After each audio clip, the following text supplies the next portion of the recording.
Bienvenue dans cette nouvelle édition du Morning News. Au sommaire, dernière ligne droite avant les élections régionales et municipales du 6 décembre 2020 au Cameroun. À cet effet, une enveloppe de plus de 5 millions de francs CFA a été mise à la disposition des candidats pour assurer les frais de participation et d'indemnité. La Somalie est également en plein préparatif pour ses échéances électorales. Des législatives et une présidentielle sont prévues le 27 décembre 2020 et le 7 février 2021. Respectivement, à noter que la Somalie a eu pour la dernière fois des élections au suffrage universel en 1969.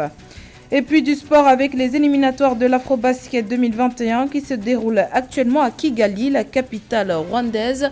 12 équipes se disputent les 9 places disponibles pour pouvoir prendre part à la compétition du basketball africain qui aura lieu en août 2021. Mais tout d'abord, initialement interdit par le ministère de l'Intérieur, le meeting de la coalition d'opposition Code 2020 a finalement eu lieu mardi 24 novembre à Bangui, la capitale centrafricaine. Beaucoup d'incertitudes entouraient ce meeting qui a finalement été sécurisé par la MINUSCA. Si la plupart des partis d'opposition étaient représentés, l'ancien président François Bozizé, aujourd'hui à la tête de la Côte 2020, semble vouloir s'imposer comme le leader de l'opposition. Les thématiques de la jeunesse, de l'éducation ou encore de la sécurisation des élections ont été abordées par les leaders de l'opposition lors du grand meeting.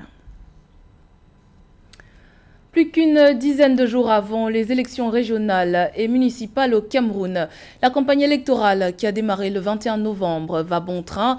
Les conseillers municipaux et chefs traditionnels participant au scrutin vont d'ailleurs bénéficier d'indemnités de prise en charge selon le décret signé le 2 septembre 2020 par le président de la République. Des frais supportés par le budget de la campagne qui est estimé au total à 30 milliards de francs CFA. Marie-Raphaël Antolo. Des milliers de candidats pour les 900 postes de conseillers régionaux, soit 700 délégués des départements et 200 représentants des commandements traditionnels, sont attendus aux urnes pour la toute première élection des conseillers régionaux au Cameroun. À cet effet, une enveloppe d'environ 579 400 000 francs CFA sera mise à la disposition des candidats pour assurer les frais de participation et d'indemnité à ce scrutin. Des frais supportés par le budget de la campagne lui-même, estimé à 30 milliards de francs CFA. Nous avons d'une part l'État qui décide de financer une partie de la campagne, de sorte à ce qu'il y ait une véritable mutualisation des chances. Quitte à ce qu'on ne dise pas après qu'il y a d'autres candidats ont eu un peu plus d'argent que d'autres, et ce qui leur a permis de gagner. Dans le cadre des régionales, 16 partis politiques ont présenté des candidats pour ces élections. Le nombre des conseillers régionaux que devrait présenter chaque département, soit 70 délégués départementaux et 20 représentants des commandements territoriaux, a été arrêté. Pour ce qui est des participations, le gouvernement a tenu à faire appliquer la loi qui interdit aux Camerounais de détenir une nationalité étrangère de se présenter à ce scrutin. Les dispositions prises par les autorités de l'État pour les élections sont légalement et entièrement versées au parti prenant de ces élections, sont tout simplement institutionnelles, notamment à travers le ministère de l'administration territoriale, qui bien évidemment contribue à assurer le cheminement des sommes versées aux candidatures pour l'investissement des postes publics dans la sphère politique et administrative de l'État du Cameroun. Rappelons que cette enveloppe sera distribuée entre les conseillers municipaux et chefs traditionnels qui prendront part à cette première des élections régionales dans le pays. Notons que ces élections régionales ont officiellement été lancées le 21 novembre 2020 et vont s'achever le 6 décembre dans le pays. Également dans l'actualité, au moins 600 civils appartenant aux groupes ethniques de Amara et de Welkait ont été tués dans un massacre perpétré le 9 novembre dans la localité de Maïkadra, au sud-ouest de la province du Tigré, a annoncé ce mardi 24 novembre la Commission éthiopienne des droits humains. Dans son rapport, le HRC indique que ces crimes auraient été planifiés puis commis de sang-froid par les Samris, une brigade de jeunes miliciens tigréens, d'après des entretiens réalisés auprès de survivants. Cependant, des témoignages contradictoires affluent du Soudan voisin où plus de 40 000 Éthiopiens se sont réfugiés. Il est encore aujourd'hui impossible de faire complètement la lumière sur ces crimes perpétrés dans la région du Tigré, actuellement coupée de tout contact avec l'extérieur depuis 22 jours. La Somalie se prépare également pour les élections législatives et présidentielles qui devraient respectivement se tenir le 27 décembre 2020 et le 7 février 2021. Le pays compte à cette occasion mettre en place le nouveau système électoral qui offre un collège électoral plus élargi et relativement plus moderne que le système antérieur. Pour la Somalie, affectée par diverses crises ces dernières années, ces élections sont considérées comme essentielles pour consolider le système de gouvernance fédérale qui permettra d'apaiser les communautés et régions qui s'estiment systématiquement exclues et marginalisées depuis des décennies. Gladys Mwamba et Kamesh Katapoulé. En une année, la Somalie a été touchée par 3 calamités. Invasion de criquets, Covid-19 et inondations. Un triple choc qui vient s'ajouter à la sécheresse et aux conflits chroniques. La situation humanitaire du pays est plus préoccupante que jamais. Environ 2,2 millions de Somaliens souffrent d'insécurité alimentaire sévère et près de 2,6 millions de Somaliens sont déplacés à l'intérieur du pays. Le pays a été durement touché par le triple choc du Covid-19, des inondations et des infestations acridiennes. Les tendances nationales des cas de Covid-19 sont globalement favorables, mais nous devons rester vigilants. Je félicite à nouveau les autorités somaliennes pour leur réponse rapide à l'épidémie de Covid-19 et remercie les agents de santé somaliens qui sont en première ligne pour vaincre la pandémie. C'est dans ce contexte que le pays tente de se concentrer sur l'organisation de ses prochaines élections, des scrutins législatifs et présidentiels. Ce processus électoral a longtemps patiné en raison de désaccords politiques entre le président Mohamed Abdullahi Mohamed et les leaders régionaux.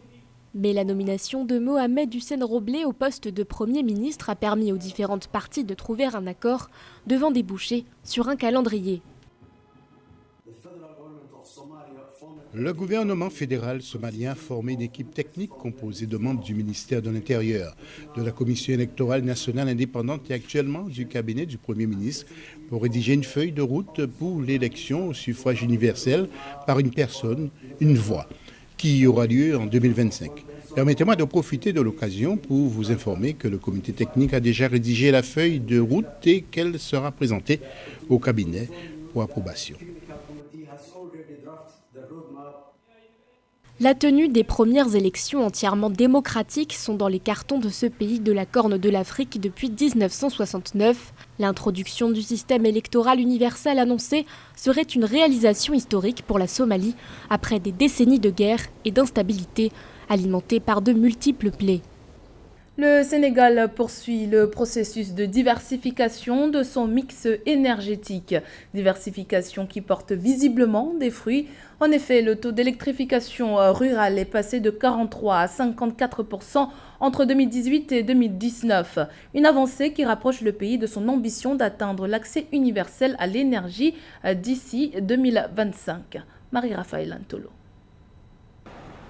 Le taux d'électrification nationale du Sénégal passe de 43,2% en 2018 à 53,9% en 2019, selon Sophie Gladima, ministre du Pétrole et des Énergies. Cette avancée rapproche le pays de son ambition d'atteindre l'accès universel à l'énergie d'ici 2025. Le premier mécanisme que le Sénégal a mis en place, c'est un grand programme d'investissement à travers un programme de développement de l'énergie. Autre chose qu'on peut ajouter là, le Sénégal a également mis l'accent sur la diversification de l'énergie. Voyez-vous, c'est un pays qui ne se limite pas seulement à la production de l'énergie hydroélectrique, mais qui met l'accent sur les énergies éoliennes, mais également sur les énergies solaires. Des avancées ont également été réalisées dans le domaine de la diversification du mix énergétique avec l'intégration de centrales solaires et éoliennes notamment. Les autorités envisagent également de mettre en place de nouvelles conditions tarifaires pour la période 2020-2022. Au Sénégal, il faut admettre que le coût de l'électricité reste élevé, mais il est bon de noter que nous venons de loin avec les émeutes de l'électricité de 2011, faute de capacité de production, ce qui n'est plus le cas. Notons que le Sénégal est classé 8e rang sur 24 pays africains ayant les meilleurs taux d'électrification. Ce classement est paru dans le rapport 2017 Global Energy Architecture Performance du Forum économique mondial. Le cinéma ivoirien est en pleine expansion avec l'arrivée de nouveaux talents sur la scène. Angérie Nguessan fait partie de ces jeunes acteurs qui font la fierté du 7e art ivoirien. Il a tout récemment décroché le trophée du meilleur espoir aux Sotigui Awards le 14 novembre dernier. Portrait d'Ange Nomeyo. Angérie Nguessan a de nouveau raflé la mise. Le jeune acteur ivoirien a été élu sacré meilleur espoir du Sotigui Awards 2020, l'événement qui récompense les meilleurs acteurs et actrices de l'Afrique de l'Ouest et de la diaspora. Cette distinction est le couronnement de plusieurs années de travail et d'efforts fournis par le jeune acteur du film ivoirien jusqu'au bout. C'est une fierté, je suis content déjà de ce prix-là. Et puis comme je le dis, ce prix-là n'est pas le mien, c'est le prix de toutes les personnes avec qui j'ai travaillé, les collègues, même les scènes que j'ai partagées, même avec une personne, ce prix-là leur revient aussi de droit, vous voyez. Moi, je m'attendais, il faudrait qu'on se dise la vérité. Pour moi, j'avais déjà eu la chance d'être nominé. Pour moi, c'était déjà une victoire. J'ai encore une longue route à tracer, vous comprenez. Mais aimez ce que vous faites et amusez-vous. Prenez du plaisir dans tout ce que vous faites. En fait. C'est en 2008 que le public ivoirien découvre Angérie Nguessan dans la série Teenager. À l'époque, le jeune acteur n'avait que 16 ans lorsqu'il a débuté dans le show télévisé. Ses premières apparitions ont été accueillies avec grand succès et aujourd'hui, il a tourné dans plusieurs grands projets. L'acteur principal de cette série, qui est mon fils dont je suis fier, même si on n'est pas en contact puisqu'il ne vit plus en Côte d'Ivoire, Joël, est sorti de la plus grande école de Côte d'Ivoire, l'INPH. Et certains l'ont vu dans d'autres productions où il allait tourner après Teenager. C'est le travail de Teenager qui donne ça. C'est le travail de Teenager qui donne cette performance académique. Du point de vue compétence dans son secteur, voilà quelqu'un qui va apporter socialement, voilà quelqu'un qui va apporter sa part dans la dynamique sociale. Mais ça a commencé par une histoire de série. Angérie Nguessan vit depuis un moment au Canada où il poursuit ses études. Il continue de jouer dans plusieurs séries et films sur le continent africain et en Côte d'Ivoire. L'actualité sportive pour terminer avec le Rwanda qui accueille depuis ce mercredi 25 novembre les qualifications pour l'Afro-Basket 2021. 12 équipes s'affrontent à Kigali pour déterminer les 9 meilleurs qui vont participer au championnat de basketball africain qui se tiendra également à Kigali en août et septembre 2021. En raison de la crise sanitaire liée au Covid-19, tous les matchs seront disputés dans les mesures les plus strictes. Reportage de notre correspondant Fratenda Kiaisenga. C'est avec joie que Kigali a accepté d'accueillir la grande partie des qualifications pour le championnat africain de basketball après que certains pays n'ont pas pu à cause de la crise sanitaire liée au coronavirus. 12 équipes sont à Kigali et du 25 au 29 novembre, elles vont se disputer les 9 places disponibles pour participer au championnat africain de 2021. Le Rwanda s'est toujours montré un bon exemple pour sortir des problèmes. Et je pense aussi qu'au niveau du basket, on aime accepter les challenges. Et je pense que si on parvient à réussir ce challenge d'accueillir ces compétitions sans qu'il y ait un problème, ce sera aussi un bon exemple pour les autres pays ou pour les autres sports pour ne pas avoir peur. Même s'il y a le Covid, il y a moyen toujours de survivre et de continuer à développer le sport en général. Kigali accueille les groupes A, B et D, tandis que les équipes du groupe E vont s'affronter à Alexandrie en Égypte. Les jeux du groupe C ont déjà été disputés au mois de février 2020. Toutes les parties se déroulent dans un environnement protégé afin de garantir la santé et la sécurité de tous les participants. Par respect pour les mesures barrières, les supporters ne sont pas encore autorisés à assister au match, mais nous sommes en train de voir si avec les résultats négatifs au Covid-19, quelques personnes peuvent être autorisées à assister au jeu en direct, mais cela reste en consultation. Tout le monde sera informé des résultats de ces négociations. Suite aux restrictions de voyage, l'équipe d'Algérie n'a pas pu se déplacer et a été remplacée par le Soudan du Sud. Le championnat Afrobasket, lui aussi, se tiendra à Kigali en août et septembre 2021. C'était le journal de la rédaction. Merci pour votre fidélité. Dans un instant, une nouvelle édition de l'actualité sur Africa 24.